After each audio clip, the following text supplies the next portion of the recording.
Hello dear students and welcome to the online teaching learning session.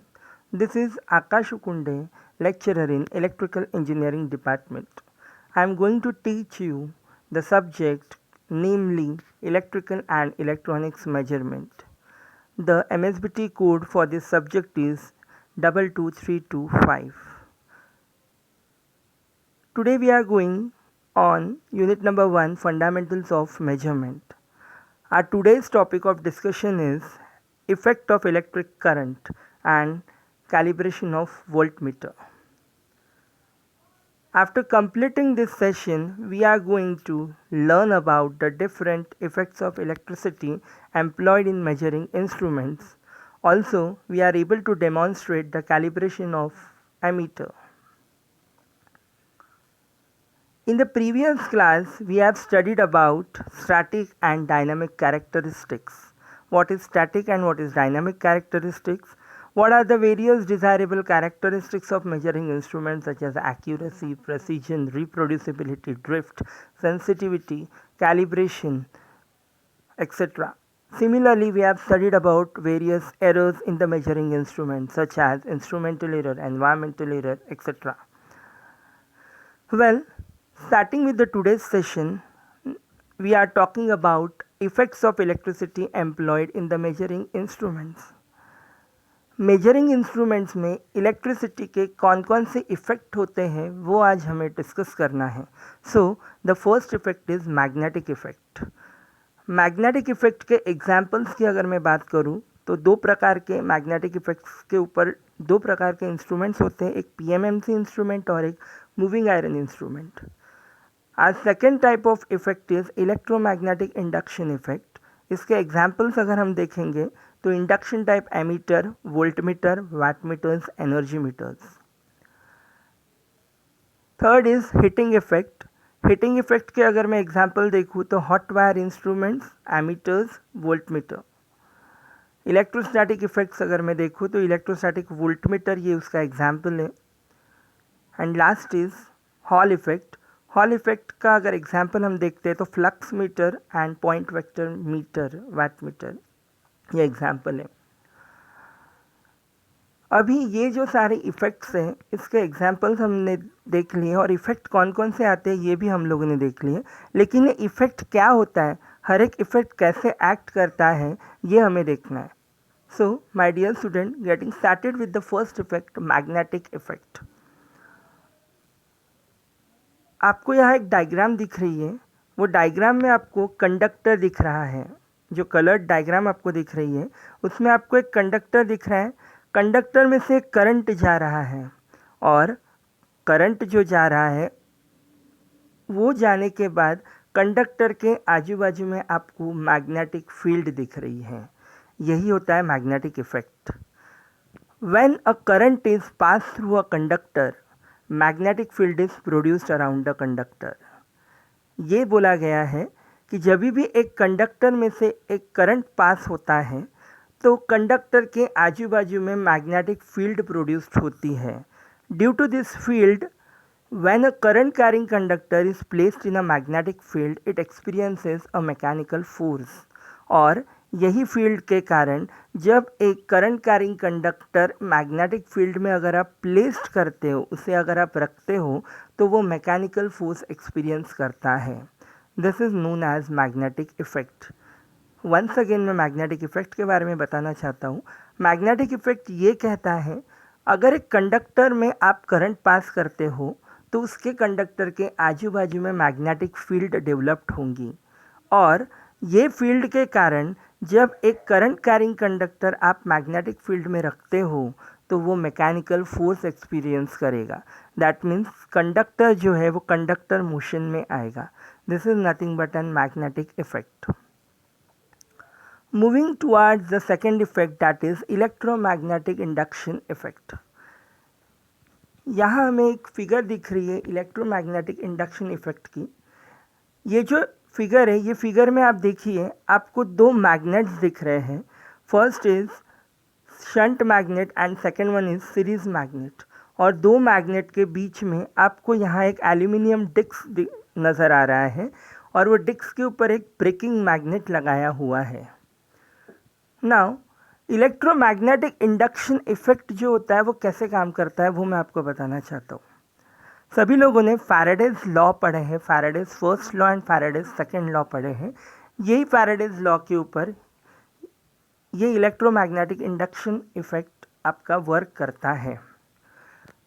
देखिए, when an aluminum disc is placed in the gap between two electromagnet as shown in the figure supplied with AC supply, then an EMF is induced in the disc.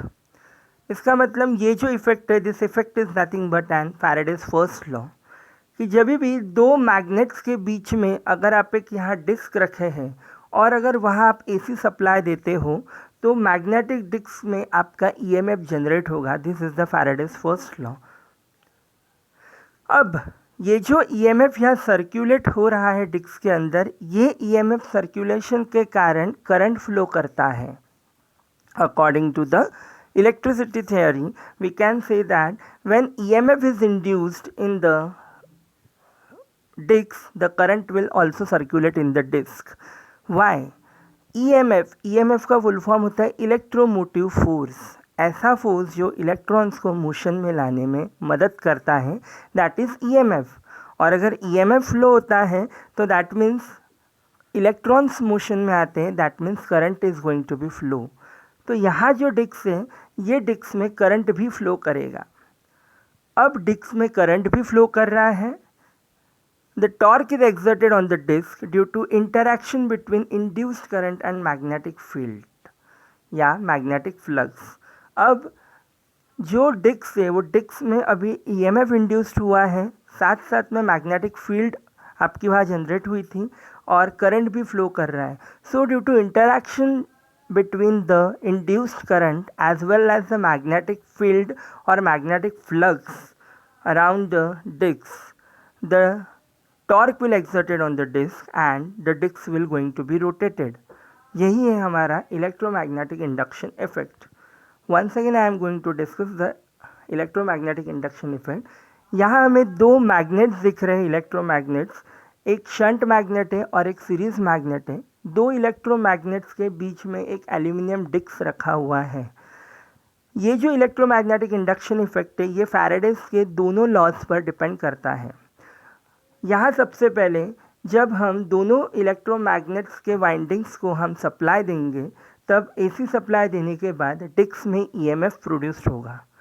Due to that EMF induction, the current will circulate in the disc and the torque will exerted on the disc due to interaction between the induced current and magnetic flux, and यही torque के वजह से इस पर mechanical force exertion होता है and the disc will exert the mechanical force and disc will going to be rotate. So this is all about electromagnetic induction effect। और हमारे जो घर में इसका एग्जाम्पल ये है कि हमारे घर पर जो इंडक्शन मीटर होता था पहले, अभी ये सारे इंडक्शन मीटर्स को रिप्लेस कर दिया है with the electronics energy meter. But पहला जो अपना एनर्जी मीटर होता था उसमें इलेक्ट्रोमैग्नेटिक इंडक्शन प्रिंसिपल ही यूज़ किया जाता था और वो प्रिंसिपल पे हमारे electromagnetic induction energy meters work करते थे। And next effect is heating effect. Heating effect की यहाँ आपको डायग्राम दिख रही है। So discussion about the heating effect. The current to be measured is passed through a small element which heats due to I square RT power loss। जो quantity हमें major करनी है, मानो करंट, वो करंट को हम एक स्मॉल एलिमेंट से पास करेंगे, एक स्मॉल हॉट वायर से हम उसे पास करेंगे। एंड जब उसे हम पास करते हैं करंट को वो वायर से, तो करंट जाने के कारण उसमें हीट जनरेट होगी due to I square R losses.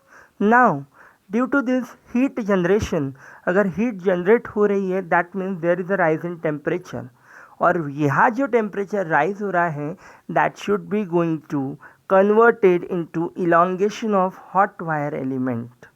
और यहाँ जो टेम्परेचर का राइज हो रहा है, ये टेम्परेचर के राइज के वजह से ये जो टेम्परेचर राइज है that should be going to be converted into elongation of hot wire element, जो हॉट वायर एलिमेंट में से हमें करंट पास किया था, वो करंट के पास होने के वजह से उसमें हीट जनरेट हो रही थी। हीट जनरेट होने के कारण उसमें टेम्परेचर बढ़ रहा है, और टेम्परेचर जो यहाँ बढ़ रहा है, that temperature is going to be converted into elongation of that hot wire element. अब अगर यहाँ हॉट वायर एलिमेंट का इलोंगेशन हो रहा है, दैट मीन्स उसका एरिया बढ़ रहा है। दैट मीन्स उसका एरिया अगर बढ़ता है तो उसके ऊपर जो हमने पॉइंटर कनेक्ट किया है, that pointer is going to be displaced and pointer हमें रीडिंग दिखाएगा। Moving on to the next effect, that is electrostatic effect. When two metal plates are charged, there is a force of attraction or repulsion on them. अगर मैं बात करता हूँ, यहाँ हमें दो मेटल प्लेट्स लेने हैं, वो दोनों मेटल प्लेट्स को आप चार्ज कीजिए। अगर आप उसे चार्ज करते हो तो एक तो उसमें एक फोर्स जनरेट होगा, may be that force is of attraction और रिपल्शन, और वो जो फोर्स आपको यहाँ एग्जर्ट हुआ है, that force is given by, और we can say that F is directly proportional to Q1 into Q2 upon D square, where Q1 and Q2 are the charges on the two plates। जो हमने दो plates लिए थे उसके ऊपर का जो चार्ज है, प्लेट 1 के ऊपर का Q1 और प्लेट Q2 के ऊपर का Q2, ये दोनों चार्ज हैं, और इन दोनों के बीच में का जो डिस्टेंस है, that distance is given by D। तो this is nothing but an electrostatic effect. The last effect is Hall's effect. हमने अभी तक के पढ़ा है कि अगर एक कंडक्टर को अगर आप मैग्नेटिक फील्ड में रखते हो तो वहाँ ईएमएफ जनरेट होता है। ये हमने फैराडेज फर्स्ट लॉ में भी पढ़ा है। Whenever a current carrying conductor is placed in a magnetic field and EMF is induced in the magnetic EMF is induced। अब ये प्रिंसिपल जो है हॉल्स इफेक्ट, ये प्रिंसिपल भी आपका यही फैराडेज लॉ के ऊपर डिपेंड करता है। Only the change is when a conductor is when the conducting material, और we can say a conductor is put in the presence of transverse magnetic field. अगर आप एक कंडक्टर को ट्रांसवर्स मैग्नेटिक फील्ड में अगर रखते हो, ट्रांसवर्स का मतलब तिरछी, अगर उसे आप तिरछे मैग्नेटिक फील्ड में रखते हो तो वहाँ जो ईएमएफ प्रोड्यूस्ड होगा, that EMF will be produced between the two edges of conductor. If a strip of conducting material carries in the presence of transverse magnetic field, अगर एक कंडक्टर मटेरियल अगर आप कैरी करते हो ट्रांसवर्स मैग्नेटिक फील्ड में, तिरछे magnetic field में, then and EMF is produce between two edges of conductor. यहाँ EMF जनरेट तो होगा, but that EMF will be generated on the edges of that conductors, because वो जो फील्ड है, that magnetic field is transverse, उसके कारण वो तिरछी है। तो वो तिरछी होने के कारण वहाँ जो EMF जनरेशन हो रहा है वो भी कंडक्टर के सामने पार्ट्स में ना होते हुए, that should be generated on the edges of the conductor. So this is nothing but an Hall effect, and the examples of the Hall effect are flux meter and Poynting vector wattmeter. Now we will going to discuss about the calibration of instrument. Calibration क्या होता है? In the previous lecture we have studied the different characteristics of measuring instrument. उसमें हमने calibration के बारे में भी पढ़ा था। Calibration क्या होता है फ्रेंड्स, ये मैं आपको एक बार एक्सप्लेन कर देता हूँ। Calibration is nothing but an process. ये एक प्रोसेस है एरर फाइंड आउट करने का।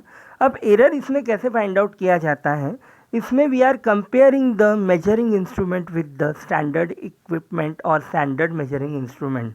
आप एक मेजरिंग इंस्ट्रूमेंट है जिसमें आप कोई क्वांटिटी मेजर करते हो, वो मेजरिंग इंस्ट्रूमेंट को आप एक स्टैंडर्डाइज मीटर या स्टैंडर्डाइज मेजरिंग इंस्ट्रूमेंट के साथ कंपेयर करते हो, तब जाकर उनमें से हमें एरर फाइंड आउट होता है कि इसमें कितना एरर है। That is nothing but a process of calibration. अब कैलिब्रेशन की ज़रूरत क्यों है ये भी हमें पता होना ज़रूरी है। So this is not about need of calibration of instrument.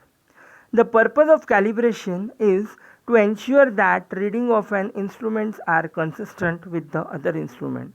It is also important in determining the accuracy of instrument. Calibration करने के पीछे हमारा ये मकसद है कि जो इंस्ट्रूमेंट जो हमें रीडिंग दे रहा है या जिस पर हम रीडिंग्स ले रहे हैं वो हमें कंसिस्टेंट रीडिंग दे रहा है विद द अदर इंस्ट्रूमेंट की नहीं, ये हमें पता होना बहुत ज़्यादा ज़रूरी है, जिससे हमें इंस्ट्रूमेंट का एक्यूरेसी भी पता होता है. Calibration is needed for evaluating and adjusting the precision and accuracy of measuring equipment. यहाँ जो कैलिब्रेशन हो रहा है ये कैलिब्रेशन बहुत ज़रूरी है फॉर एनालाइज करने के लिए and for adjusting the precision and accuracy of measuring instrument, जिसके कारण जो एरर है वो एरर भी काफ़ी हद तक के हम इंस्ट्रूमेंट का कम कर सकते हैं.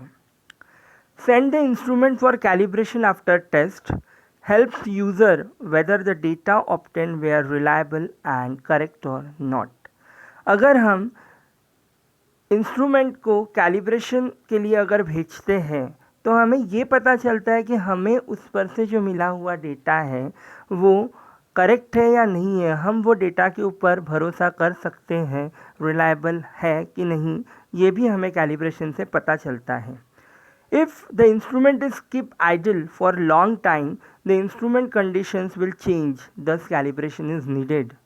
अगर हम इंस्ट्रूमेंट को बहुत समय के लिए आइडल कंडीशन पे रखते हैं, उसे हम कोई भी काम उसके ऊपर नहीं करते हैं, उसे हम आइडली रख देते हैं बहुत समय के लिए, उसके कारण इंस्ट्रूमेंट की जो कंडीशन है वो भी चेंज होती है, वो भी ख़राब हो जाती है. अगर आप कोई भी इंस्ट्रूमेंट को अगर आप चलाते नहीं हो, जैसे गाड़ी, अगर आप गाड़ी को वैसे ही अगर बंद रखते हो बहुत सारे दिन तक के, अगर आपकी गाड़ी बंद होती है कुछ दिन बाद उसकी बैटरी बैठ जाती है, वो शुरू नहीं होती है जल्दी, लेकिन अगर आप उसे हर रोज़ एक बार शुरू करते हो तो वो ट्रबल नहीं करती है. So the same thing is this, अगर इंस्ट्रूमेंट को आप काफ़ी समय तक के आइडियल रखते हो तो उसकी इंस्ट्रूमेंट की कंडीशन चेंज होने के कारण वो आपको प्रॉपर रीडिंग नहीं देगा. That's why calibration is needed. Every instrument will need to be calibrated periodically to make sure that it can function properly and safely. Her instruments को आपको कैलिब्रेट पीरियोडिकली करना बहुत ज़रूरी है ताकि हमें ये एंश्योर हो सके कि the instrument is working properly and safely.